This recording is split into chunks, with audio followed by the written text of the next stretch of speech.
So let's spend a little time going over the reading. One of the things that we want to do in this module is we want you to learn about um, different theories associated with families. And that really helps you to understand how to build those partnerships, which you need in your classroom. And also to understand things that really stop you from being able to communicate and collaborate with the families and what to do when you hit those issues. So let's look at some theories in order to help us understand what you might see in your classroom. Now, there's a lot of different people who came up with some theories. And the first one that we're going to look at is Bowen's family system theory. And I know that there was a lot of this in the chapter, but let's sort of break it down a little bit. What Bowen wants to do is look at the family system. So instead of just looking at the child as an isolated person in your classroom, you really need to see them as part of a larger group. Um, and this larger group works together, hopefully, in order to keep the family intact. I mean, that's really what this is all about. The family is doing whatever it can to make sure that the family can be a unit. So there's lots of ways that they establish doing it. One of the ways that they establish doing it is by creating boundaries or limits. So a family might not be willing to talk to a person in authority. They might have had bad experiences somewhere down the line dealing with someone in authority, and it might have caused great turmoil in the family. Um, and we see this a lot when we look at families who have encountered difficulties with ACS coming in and trying to pull them apart. And the biggest ones that we find that really suffer from this are families in low income communities. You know, children from low income communities are much more likely to be separated from their parents. And because of this, they might limit how much they want to tell you or how much they want to share. Another characteristic of families is bonding. And this might be done through spending time together, going to the park, having barbecues, and there might also be limits to that. So, in a family where the parents are very separate from the kids, they might not spend a lot of time having those bonding opportunities. In a family where they're taking care of somebody who is sick, they might not be able to spend as much time. So, we see that coming into play. Another thing that we see is bonding, and this is a lot of times done is rituals or traditions, and that can be something that revolves around food. It can revolve around holidays. It can revolve around the way they take the trash out. So these traditions or rituals can be something that really brings the family together.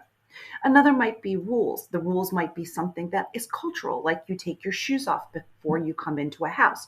Or it might be something that pertains specifically to the family, such as you never talk above a whisper when you're inside because grandma's sick upstairs. And that might be something that children might have grown up with their entire lives. Another thing is the hierarchical structure. So sometimes kids have a lot of control in the family, and sometimes kids don't have any control in the family. And that goes to perhaps it goes to the man of the house, or perhaps it goes to the mother, or perhaps it goes to the grandmother or an aunt. So each structure is very different when it comes to the family. What we're going to be looking at is the ecological system theory. In this theory, we see that the systems outside of the child are broken down into several parts. The first is the macro system, and that's all the way on the outside. And there we see culture and we see welfare policies and political systems. So this is away from the child, but still influencing the community that exists around the child. The next thing we see is the exosystem. And there we see parents' friends and parents' jobs. We see mass media, things that the child is exposed to in the larger world. So the macro system is the really larger world, and we start to move in to this exosystem. Now we're getting closer to the things that really have more of an input on a child, and we get to the system which is called the microsystem. And these are systems that exist right outside of the child: home, parents, school, siblings, neighborhood, peer group. And all of these have a real influence on what goes on with the child. So the child is part of the ecology. The child is part of the larger system around them. And everything that goes on, like the rain, the sunshine, the way that the soil is, all has an effect on the individual child. Theory by Lewis Moll um, talks about culture and how cultural practices and who you are culturally are embedded in your daily practice and routines of family. So, Funds of Knowledge is really looking more at a child within a cultural viewpoint than looking at them as in terms of just isolated individuals. Because students don't come empty to class, they are filled with languages, traditions, cultural experiences, background knowledge, beliefs. Um, and what our job to do is to really pay homage to these, to make children feel that they're not just coming to learn about the school culture, but coming in to enrich the culture within the classroom. And also that extends to how we deal with parents. Um, Another one that we tend to use that in terms of theory is the Head Start Parent, Family, and Community Engagement, PFCE framework. And really, what we want to do with this framework is to understand and appreciate families, um, to see their strengths, to find ways to help them participate, to really get them to be partners in their child's education. And Head Start really does a beautiful job with this. And this has been something that it was established so that it wasn't just looking at children in isolation, but it was looking at them as part of a family and part of a culture. And it really wants to work to create community partners and promote equality and be culturally and linguistically responsive, which means that we want to uh, appreciate differences in terms of culture, integrate them into the classroom, bring them in, and not just do it during holidays, and not just write a few words on the board in a child's language, but really find a way to incorporate that in storytelling and in everything that we do, and making a real effort to get family involvement. So, one of the things that we want to do is we really want to have positive goal oriented relationships with our families. And the way that we can do that is really making sure that they have access, that they're part of our community, that we have a very positive relationship with the families. That the families are the lifelong educators. We see children for 1 year, sometimes two, but we don't see them all the way through. So the parents really are the expert. Get the parents to be involved as children transition from one classroom to another classroom, and see families as advocates and leaders, not just people who sort of, come in and pick them up at the end of the day, but really getting them involved in what goes on in our classrooms. Um, and this is another way we do it is through the Family School Partnership Framework. And this is done by Joyce Epstein.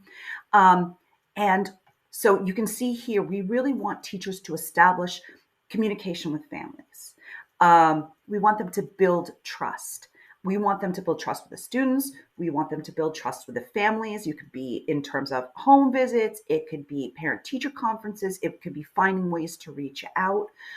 We want to make sure that we're hearing their voices in school. So making sure that we find out about their hobbies, their families, their values, their beliefs, and not just doing it once, but doing it over and over again. As we discussed, families are constantly changing, so we need to know what's going on.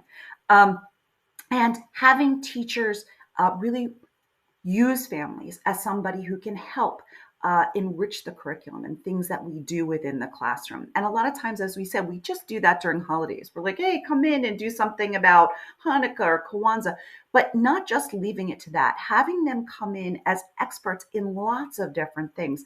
Families love to be a part. Sometimes we don't think so. And that has to do with the fact that there's lots going on.